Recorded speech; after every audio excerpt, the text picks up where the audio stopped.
Benteng Van den Broek di Yogyakarta.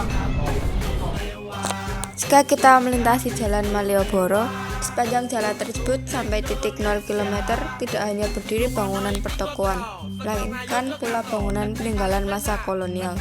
Salah satunya Benteng Fradeburg. Benteng Fradeburg merupakan salah satu bangunan yang menjadi saksi bisu peristiwa-peristiwa bersejarah yang terjadi di Yogyakarta semenjak pemerintah kolonial Belanda masuk ke Yogyakarta.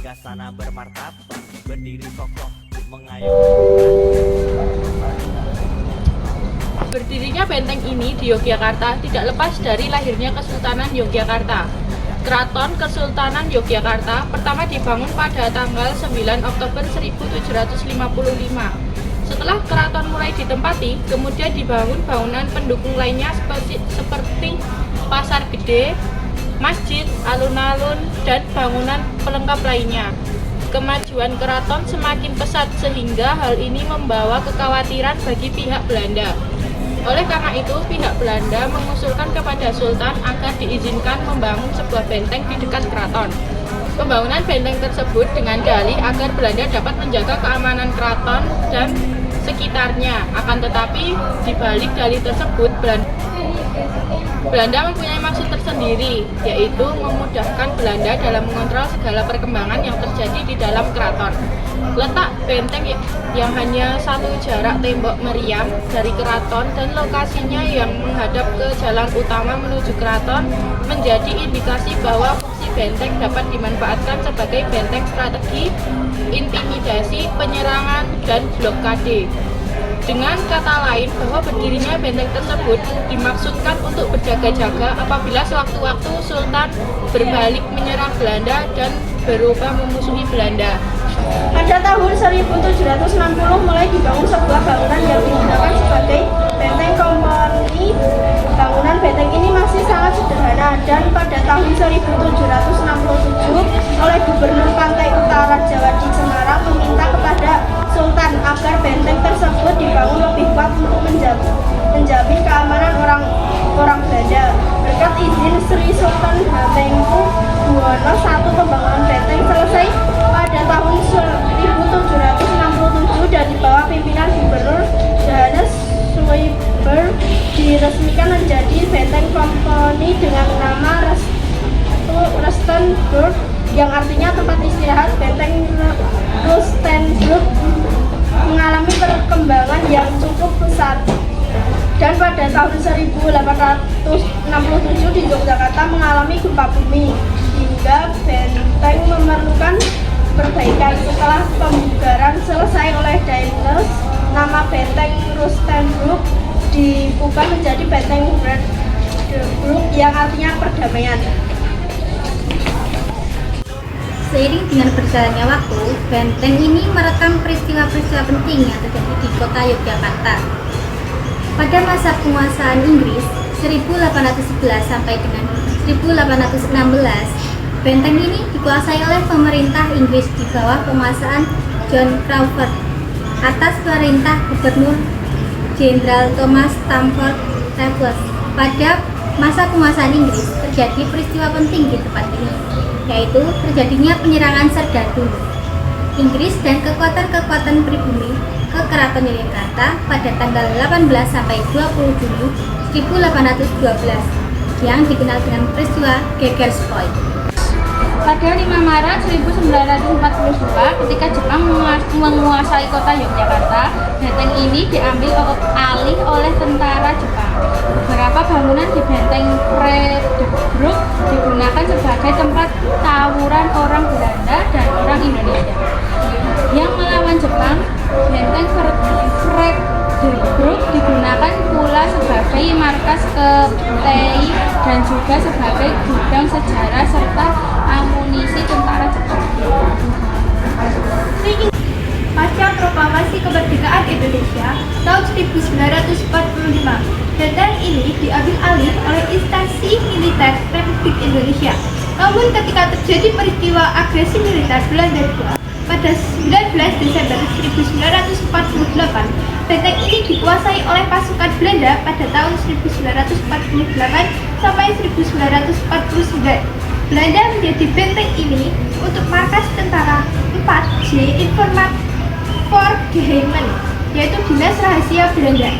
Di samping itu, benteng ini juga digunakan sebagai markas batalion pasukan dan penyimpanan perbekalan berbagai peralatan tempur. Oleh karena itu, pada peristiwa serangan umum 1 Maret 1949, pasukan TNI menjadikan benteng ini sebagai salah satu sasaran serangan untuk dapat menaklukkan pasukan Belanda. Pada 29 Juni 1949, setelah mundurnya pasukan Belanda dari Yogyakarta, maka pengelolaan benteng ini dipegang oleh APRI, Angkatan Perang Republik Indonesia.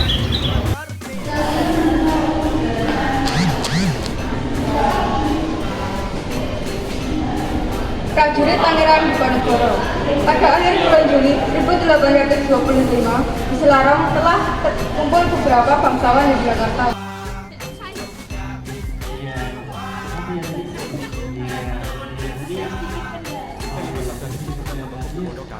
Gimana Pak Afif? Habis penampilan dance-nya tadi apakah masih cakep atau tambah semangat?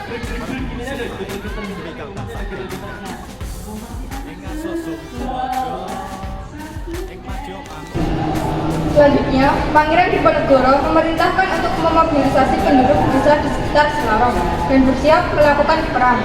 Ia juga membuat perencanaan strategis dan langkah-langkah taktis untuk memastikan sasaran yang akan diserang. Patung ini merupakan figur rakyat sekitar 2 Selarong sebagai prajurit pengikut setia Pangeran Diponegoro.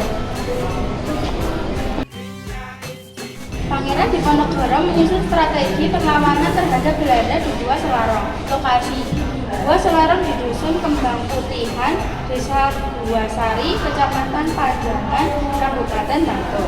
Waktu: Juli 1825. Pada tanggal 20 Juli 1825, Belanda berhasil mengepung kediaman Pangeran Diponegoro di Tegalrejo.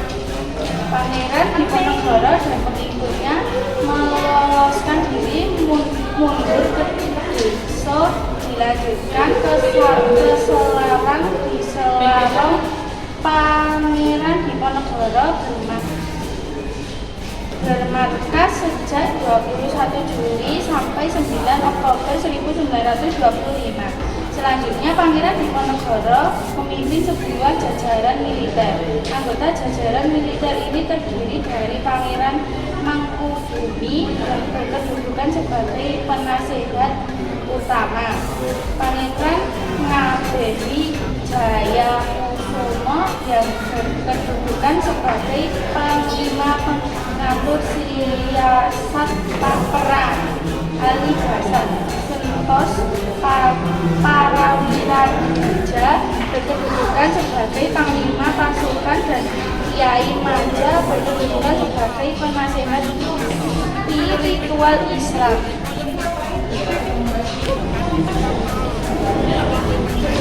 Kongres Budi Utomo I di Yogyakarta. Lokasinya berada di ruang makan Week School, Yogyakarta. Waktunya tanggal 3 sampai 5 Oktober 1908. Sutomo, seorang pelajar Sofia Belvedere, sedang menyampaikan gagasannya dalam Kongres Budi Utomo I di Gedung Week School, Yogyakarta yang dipimpin oleh Dr. Wahidin Sudirosono. Dalam kongres tersebut diputuskan beberapa hal, yaitu yang pertama, tujuan perkumpulan adalah mengusahakan kemajuan bangsa, terutama memajukan pengajaran, pertanian, peternakan, perdagangan, teknik, industri, dan kebudayaan. Yang kedua, menetapkan RTA. Yang ketiga, menetapkan Yogyakarta sebagai pusat perkumpulan.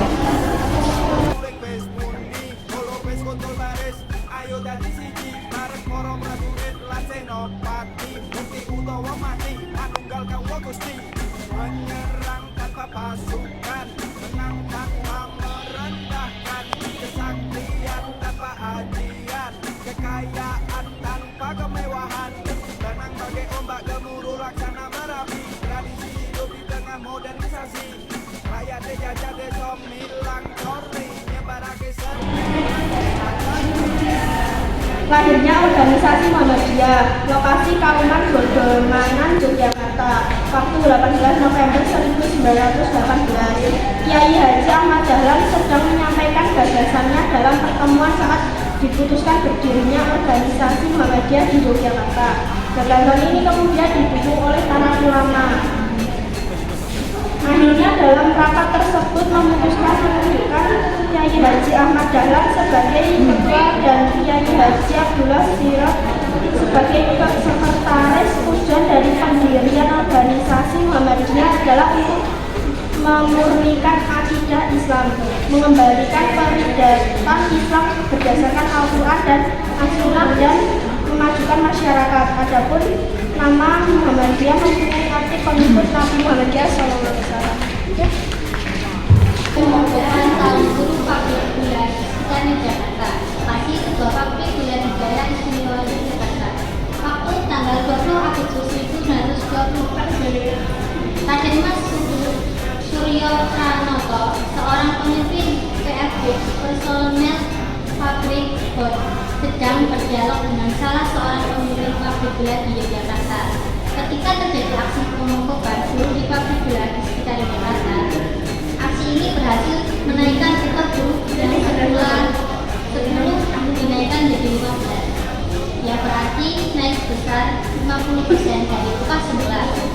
Sebagai akibat dari adanya pemogokan kaum buruh tersebut, kemudian memberi inspirasi bagi buruh-buruh lain di perkebunan, pegadaian, maupun di perusahaan kereta api milik pemerintahan Belanda.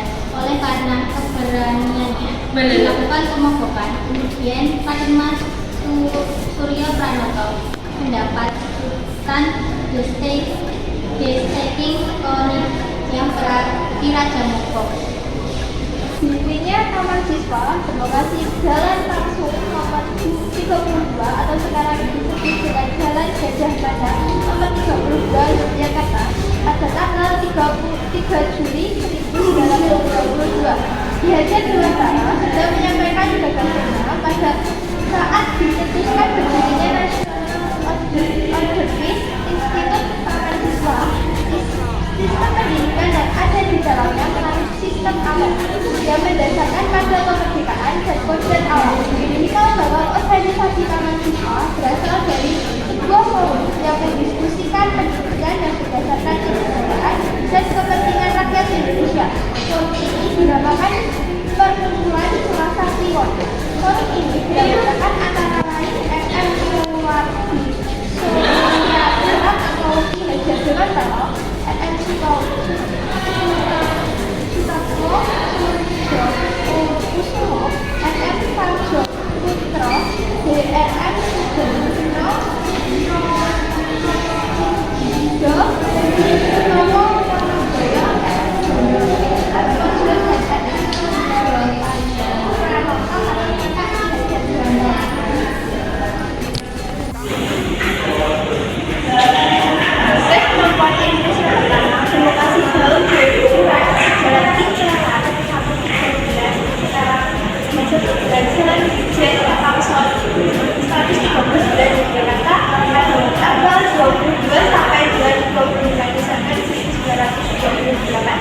Kongres Perempuan Indonesia pertama di Yogyakarta dipimpin oleh Kongres ini dirangsai oleh Soekarno, wanita pertama, Ki Haji Dewantara, wanita mahasiswa, dan NN Sujati, pemimpin Indonesia, dan didukung oleh 7 organisasi wanita dan terdiri dari wanita utama, wanita mahasiswa, Putri Indonesia, wanita Katolik, Jogja dan jadi Gadis, Mace Spring, Aisyah dan juga Jo Islamikat, Garis, Ab dan Libya. Adapun maksud dari dilaksanakannya Kongres Perempuan Indonesia ini antara lain sebagai berikut: supaya menjadi perkalian antara perempuan Indonesia, supaya dapat bersama-sama membicarakan soal-soal kelanjutan, kebenaran dan kemajuan wanita Indonesia.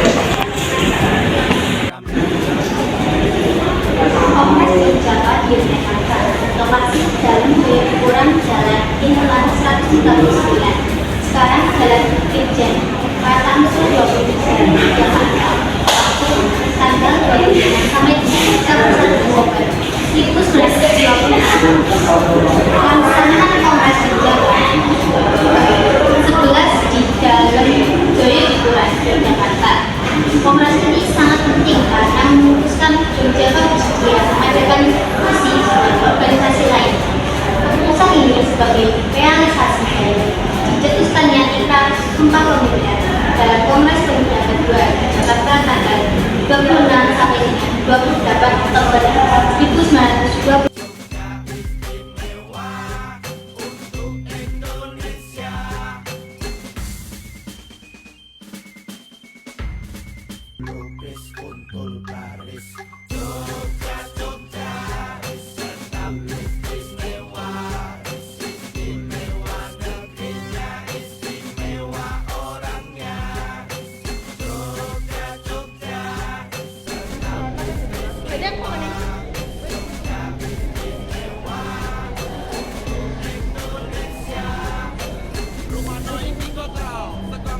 mana rajanya bersepi di kabur rakyat.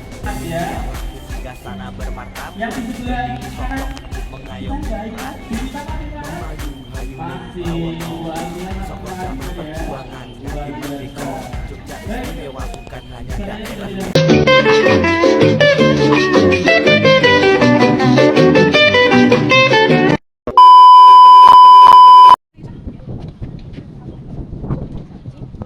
Assalamualaikum warahmatullahi wabarakatuh.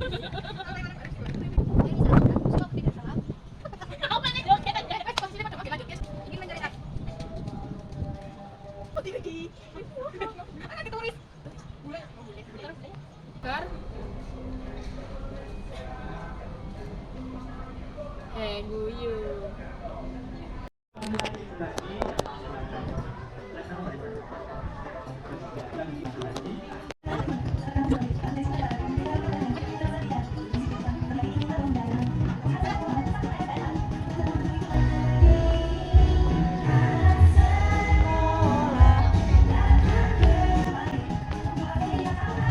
Installing on